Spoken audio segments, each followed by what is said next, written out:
नमस्कार। भारत के कानूनी सिस्टम में ना एक बहुत बड़ा बदलाव आया है। नाम है भारतीय नागरिक सुरक्षा संहिता यानी BNSS 2023। अब ये सुनने में भले ही थोड़ा भारी भरकम लगे, पर यह सिर्फ वकीलों या जजों की बात नहीं है। इसका सीधा असर हम सब पर, आम नागरिकों पर पड़ता है। तो आज हम इसी नए कानून के अंदर झांकेंगे और समझेंगे कि अदालत की शुरुआती कार्यवाही कैसे होती है। मतलब वो पहला कदम जो किसी भी केस का पूरा भविष्य तय कर देते हैं। चलिए फिर शुरू करते हैं। जरा एक पल को सोचिए, अगर किसी पर कोई झूठा इल्जाम लग जाए तो अपनी बेगुनाही साबित करने के लिए उसे किन कानूनी रास्तों से गुजरना होगा? ये एक ऐसा सवाल है जो हम सबके मन में कभी ना कभी आता जरूर है। आज की हमारी पूरी बातचीत इसी सवाल का जवाब ढूंढने के बारे में है। देखिए, इस पूरे कानूनी सफर को आसान भाषा में समझने के लिए हम एक कहानी का सहारा लेते हैं। मिलिए रोहन से। रोहन एक आम इंसान है जिन पर पुलिस रिपोर्ट के आधार पर एक वारंट केस चल रहा है। अब ये वारंट केस क्या होता है? ये थोड़े गंभीर मामले होते हैं जिनमें सजा 2 साल से ज्यादा की हो सकती है। तो हम रोहन के साथ साथ चलेंगे और देखेंगे कि ये नए कानून असल जिंदगी में काम कैसे करते हैं। तो रोहन की कहानी शुरू होती है अदालत में उनकी पहली पेशी से। यहीं से किसी भी मुकदमे की कह सकते हैं औपचारिक शुरुआत होती है, और इस पहले कदम को कंट्रोल करती है भारतीय नागरिक सुरक्षा संहिता की धारा 261। देखिए, कानून का सबसे पहला और जरूरी सिद्धांत है निष्पक्षता। किसी के साथ नाइंसाफी ना हो। धारा 261 यही पक्का करती है। इसके तहत मजिस्ट्रेट की ये जिम्मेदारी है कि वो देखें कि आरोपी को पुलिस रिपोर्ट समेत केस से जुड़ा हर छोटा बड़ा दस्तावेज मिला है या नहीं। ये बहुत बहुत जरूरी है ताकि उसे ठीक ठीक पता हो कि भाई इल्जाम है क्या और वो अपना बचाव कैसे करेगा। तो रोहन के मामले में भी बिल्कुल यही होता है। जैसे ही वो अदालत में पेश होते हैं, मजिस्ट्रेट सबसे पहले ये पक्का करते हैं कि रोहन और उनके वकील को सारे जरूरी कागजात मिल गए हैं। जब हाँ में जवाब मिलता है तभी मामला आगे बढ़ता है। ये एक फेयर ट्रायल की नींव का पहला पत्थर है, समझ लीजिए। ठीक है, सारे दस्तावेज मिल गए। अब अगला बड़ा सवाल ये उठता है कि क्या केस में इतना दम है भी कि उसे आगे बढ़ाया जाए। और यहीं पर आरोपी को एक बहुत ही शक्तिशाली अधिकार मिलता है, जिसे कहते हैं डिस्चार्ज, यानी आरोप मुक्ति के लिए अर्जी देने का अधिकार।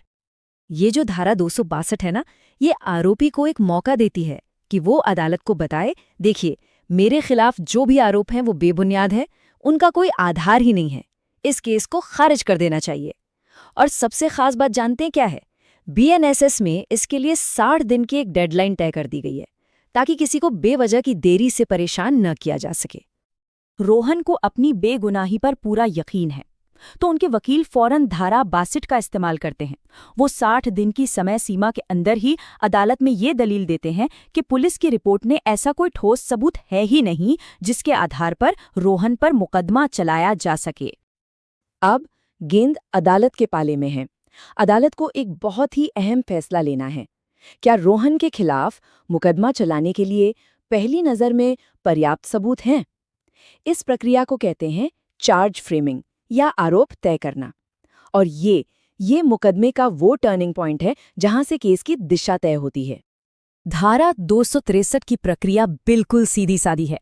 पहला स्टेप, मजिस्ट्रेट दोनों पक्षों को, मतलब सरकारी वकील और बचाव पक्ष दोनों को सुनते हैं।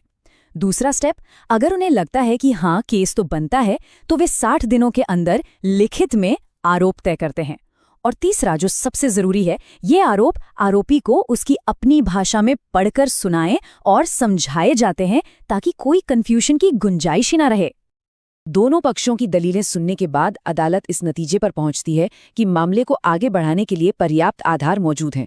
इसका मतलब रोहन की डिस्चार्ज की अर्जी खारिज हो जाती है और उनके खिलाफ औपचारिक रूप से आरोप तय कर दिए जाते हैं। अब मुकदमे का अगला और ज्यादा गंभीर चरण शुरू होता है। तो एक बार जब आरोप तय हो जाते हैं तो आरोपी के सामने 2 रास्ते होते हैं। या तो वो अपना गुनाह कबूल कर ले, या फिर कहे कि नहीं, मैं बेगुनाह हूं और मैं ये मुकदमा लड़ूंगा। ये दोनों रास्ते हमें मिलते हैं धारा 264 और 265 में। इसे ऐसे समझिए, धारा 264 के तहत अगर कोई अपना गुनाह मान लेता है तो मैजिस्ट्रेट उसी आधार पर उसे दोषी ठहरा सकते हैं।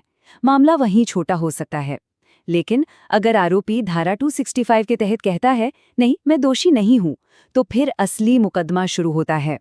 अदालत गवाहों की जांच के लिए तारीखें तय करती है और केस पूरी तरह से आगे बढ़ता है। रोहन अपने फैसले पर एकदम अडिग हैं। जब मजिस्ट्रेट उनसे पूछते हैं तो वो साफ साफ कहते हैं, मैं गुनाहगार नहीं हूं।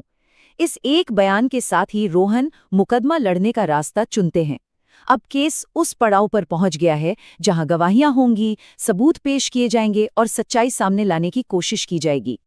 तो हमने पूरी प्रक्रिया को एक कहानी के जरिए समझ तो लिया, लेकिन पुराने कानून के मुकाबले इस नए बीएनएसएस कानून में असल में बदला क्या है? जो सबसे बड़ा और सबसे अच्छा बदलाव है वो समय से जुड़ा है। चलिए देखते हैं कि ये नया कानून न्याय की प्रक्रिया को रफ्तार कैसे देता है। यहाँ सबसे जरूरी बात यह है कि बीएनएसएस ने 2 बहुत ही महत्वपूर्ण स्टेज के लिए 60 दिनों की एक पक्की डेडलाइन तय कर दी है। पहली, आरोप मुक्ति की अर्जी देने के लिए, और दूसरी, अदालत द्वारा आरोप तय करने के लिए। इसका सीधा सा मकसद है कि मुकदमे अब सालों साल लटके न रहें। इससे न्याय प्रक्रिया में तेजी और जवाबदेही दोनों आती हैं। तो रोहन की कहानी के जरिए हमने एक वारंट केस के शुरुआती लेकिन बेहद जरूरी पड़ावों को देखा। इस पूरी प्रक्रिया को समझना एक जागरूक नागरिक के तौर पर हमें मजबूत बनाता है। चलिए एक बार फटाफट इन सभी मुख्य पड़ावों को दोहरा लेते हैं। तो सबसे पहले प्रक्रिया शुरू होती है धारा 261 से, जो ये पक्का करती है कि बचाव के लिए सारे दस्तावेज मौजूद हैं।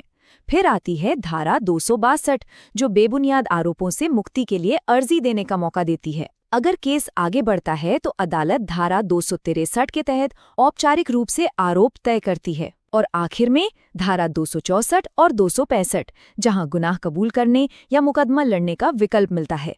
ये 5 कदम ही किसी भी वारंट केस की शुरुआती दिशा तय करते हैं। एक बात हमेशा याद रखिएगा, कानून की जानकारी सिर्फ वकीलों के लिए नहीं है। जब हम सब अपने अधिकारों और कानूनी प्रक्रियाओं को जानते हैं तो हम एक मजबूत और न्यायपूर्ण समाज बनाने में अपना योगदान देते हैं।